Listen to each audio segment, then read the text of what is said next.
வணக்கம் and welcome to 1008 soil project. Kulim மேரா எஸ்தே ஸ்ரீ மகாமாரியம்மன் ஆலயத்துக்காக 1008 கோவில்லேருந்து ஒரு பிடி மண் எடுத்துக்கிட்டு இருக்கேன். 685வது ஆலயமாக இது வரைக்கும் நான் கேள்விப்படாத ஒரு ஆலயம். இதுதான் முதல் முறையாக நான் பார்க்குறேன். ஸ்ரீ மகாவிஷ்ணு ஆலயம் டிவிஷன் 55 கூலா தோட்டத்திலேருந்து ஒரு பிடி மண் எடுக்க வந்திருக்கேன். இந்த ஆலயம் வந்து ரொம்ப ஒரு பழமையான ஒரு ஆலயம். அதாவது அந்த காலத்தில் எஸ்டேட்டில் எப்படி உருவாக்குனாங்களோ அதே மெயின்டெனன்ஸ் வச்சு பண்ணுறாங்க. அதே நேரத்தில் இங்கேயும் ஒரு ஸ்பெஷலான வழிபாடுலாம் நடக்கிறாங்க. உதாரணத்துக்கு வந்து இங்கே கருடரோட பூஜை, கிருஷ்ணரோட பூஜை இந்த மாதிரிலாம் செய்கிறாங்க.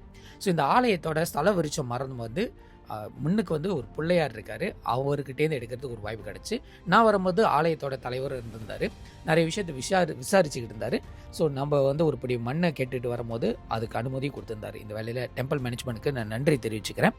அடுத்து இந்த எல்லையை விட்டுட்டு இன்னொரு எல்லைக்கு போகிறதுக்கு வாய்ப்பு கிடச்சி. 686வது ஆலயமாக ஸ்ரீ துர்காதேவி அம்மன் ஆலயம் கூலா தோட்டத்தில் இருக்கிற இந்த ஒரு அம்மானுக்கிட்டேருந்து ஒரு பிடி மண் எடுக்கிறது எனது பெரிய பாக்கியமாக தான் நான் கருதுகிறேன். இந்த எஸ்டேட்டில் வந்து பல விதமான ஆலயங்கள் நிறைய இருக்குது. ஆனால் எஸ்டேட் சைட்லேருந்தே மேனேஜ்மெண்ட் அனுமதி கொடுக்கல. இருந்த போதும் இந்த எல்லையில் இருக்கிறவங்க இவங்களோட அனுமதி எனக்கு கிடைச்ச வாசி, இவங்க என்னோட கோயிலோட மண் எடுத்துகிட்டு போங்க, இது எங்களோட பூர்வீக கோயில் சொல்லிட்டு அனுமதி கொடுத்துருந்தாங்க. இந்த வேளையில் துர்காதேவி அம்மன் அந்த காலத்து அம்மனை வந்து எவ்வளோ அழகாக செஞ்சுருக்காங்க, எவ்வளோ அழகாக பாதுகாத்து பராமரிச்சுட்டு வராங்க. அதே நேரத்தில் அந்த கோயிலும் பாருங்கள், ரொம்ப பெருசாக கட்டாமல் ஒரு சிறுசாக ஆலயத்துக்கு ஏற்ற மாதிரி பக்தருக்கு ஏற்ற மாதிரி வழிபாட்டில் கொண்டு வராங்க. இந்த வேலையில் டெம்பிள் மேனேஜ்மெண்ட்டுக்கு நான் நன்றி தெரிவிச்சுக்கிறேன். ஒரு பிடி மண்ணை கொடுத்ததுக்கு. ரொம்ப அழகாக இருந்துச்சு ஆலயம். பார்க்கும்போது ரொம்ப விசேஷமாக இருந்துச்சு. மனசுக்கும் ரொம்ப ரொம்ப நிறைவாக இருந்துச்சு. துர்கை அம்மன் ஆலயம் பக்கத்துலேயே பார்த்தோமா ஒரு மதுரை வேறு ஆலயம் இருக்குது. அவ்வளோ அழகாக பராமரிச்சுட்டு இருக்காங்க. இந்த வேலையில் டெம்பிள் மேனேஜ்மெண்ட்டுக்கு நான் நன்றி தெரிவிச்சுக்கிறேன் ஒரு பிடி மண்ணை கொடுத்ததுக்கு. இந்த எல்லையிலேருந்து இன்னொரு எல்லைக்கு போகிறோம். அந்த எல்லைக்கு போகிற வழியில் 8 கோயிலேருந்து எங்களால் மண் எடுக்க முடியல. இருந்த போதும் கிடைக்கிற கோவிலேருந்து மண் எடுக்க தான் எங்களுக்கு அனுமதியே. இந்த வேளையில் 687வது ஆலயமாக ஸ்ரீ சுப்பிரமணியர் ஆலயம் கோலாக்குராவ் பேராலயம் இருக்கின்ற இந்த ஒரு ஆலயத்திலேருந்து ஒரு பிடி மண் எடுக்க வந்திருந்தேன். முருகர் வந்து ஒரு பெரிய காம்பவுண்டில் அழகாக அமர்ந்திருக்காரு. பார்க்கவே ரொம்ப அழகாக இருந்தார். அதே நேரத்தில் வள்ளியும் தேவயானியும் பக்கத்தில் இருக்கிறது பார்க்கும்போது மனசுக்கு ரொம்ப நிறைவாக இருந்துச்சு. வெற்றிவேல் முருகனுக்கு அரோகரா, சக்திவேல் முருகனுக்கு அரோகரா, ஞானவேல் முருகனுக்கு அரோகரா, வீரவேல் முருகனுக்கு அரோகரா.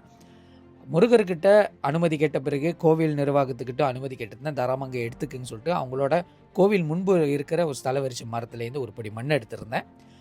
இந்த எல்லையில் முருகர் ஆலயத்திலேருந்து தொடங்குற சொல்லும் போது மனசுக்கு ரொம்ப ரொம்ப நிறைவாக இருந்துச்சு. அடுத்தடுத்த கோவில் பார்த்தோமா அருகில் உள்ள ஒரு மார்க்கெட் இருந்துச்சு.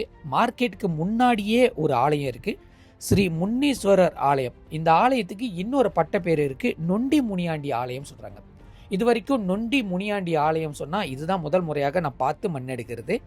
நொண்டி முன்னீஸ்வரர் ஆலயம் ரொம்ப காலமாக தேடிக்கிட்டு இருக்கேன். கண்டிப்பாக அந்த ஆலயத்தை கண்டுபிடிச்சா உங்கள்கிட்ட வந்து தெரிவிக்கிறேன்.